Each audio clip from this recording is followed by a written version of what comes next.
All right, let's talk about Holden Caulfield.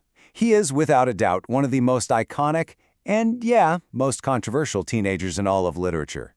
People either love him or they can't stand him. So today, we're going to peel back all those layers and try to figure out what really makes him tick. So, really, who is this guy? Behind that famous red hunting hat and all the complaining, there's a character who is just so much more complicated than he seems on the surface. Our mission here is to get to the very heart of his story. And here's how we're going to do it. First, we'll get a quick portrait of Holden as a teenager. Then we'll dive into his obsession with the world of phonies. After that, we'll look for the glimmers of hope in his life, unpack that famous dream of his, and finally, we'll ask the big question: does his journey ever really end? Okay, first things first, let's just lay out the basic facts. When we meet Holden, he's at a real turning point in his life, and to put it mildly, he is not doing okay. So here's the rundown. He's 16 years old, and he's just been booted out of his latest boarding school, Pensy Prep, for flunking almost everything. And this isn't the first time this has happened, by the way. What's wild is that he's obviously a smart kid, but he's just completely miserable and feels totally cut off from everyone. And right there, that's the central puzzle of Holden. He's this super sensitive, emotional guy, but he's also really impulsive, and he keeps doing things that just push people further away. This feeling of being completely isolated, it colors his entire view of the world. And that entire worldview really can be boiled down to one single, crucial word.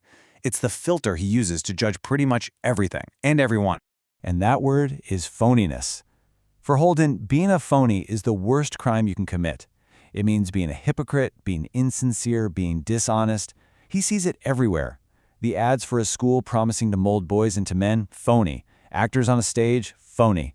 He thinks they're all just faking it, hiding their real selves.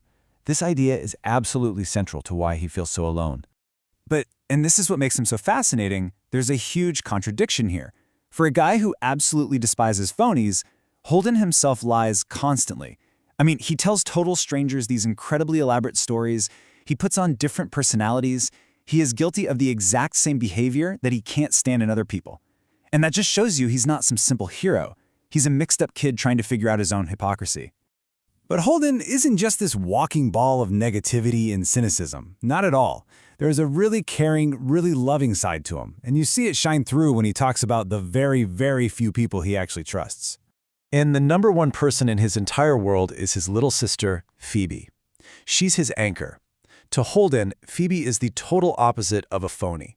She's smart, she's genuine, she's innocent. Their bond is really the only authentic relationship in the whole book. And it's through her that we see Holden's incredible capacity for love. We see just how desperately he wants to protect the good things in the world. The other person who represents that innocence for Holden is the memory of his younger brother Ali, who died from leukemia. Holden basically worships his memory of Ali, remembering him as this perfect, genuine kid. Honestly, a lot of Holden's pain and anger comes from the unresolved grief over his brother's death. The night Ali died, Holden punched out all the windows in his garage with his bare fist.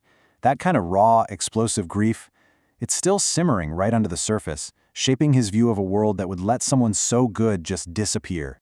So this intense, desperate desire to protect the innocence he sees in Phoebe and remembers in Ali, well, it all comes together in the book's most famous and powerful metaphor. He tells Phoebe about this fantasy he has. It's a really simple but powerful image. He pictures this huge field of rye, and there are thousands of little kids playing in it, with no adults anywhere in sight. But this beautiful scene has a really dangerous edge to it. And that's where he comes in. He tells Phoebe that's the one thing in the world he'd actually like to be. Not some big-shot lawyer or a scientist, no. He wants to be the person who stands at the edge of that cliff, and his job is to catch the kids before they fall.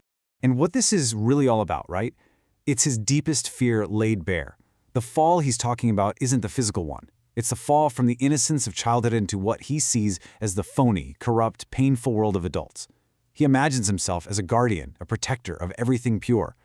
It's a beautiful idea, but it's also a totally impossible dream. So does he ever get over it? Does this confused kid ever start to grow up? Well, the end of the novel gives us a tiny little hint, but it is definitely not some neat and tidy resolution. His biggest breakthrough, really the climax of his emotional journey, happens at a carousel in the park. He's watching Phoebe ride around and around, and she's trying to reach out and grab this gold ring.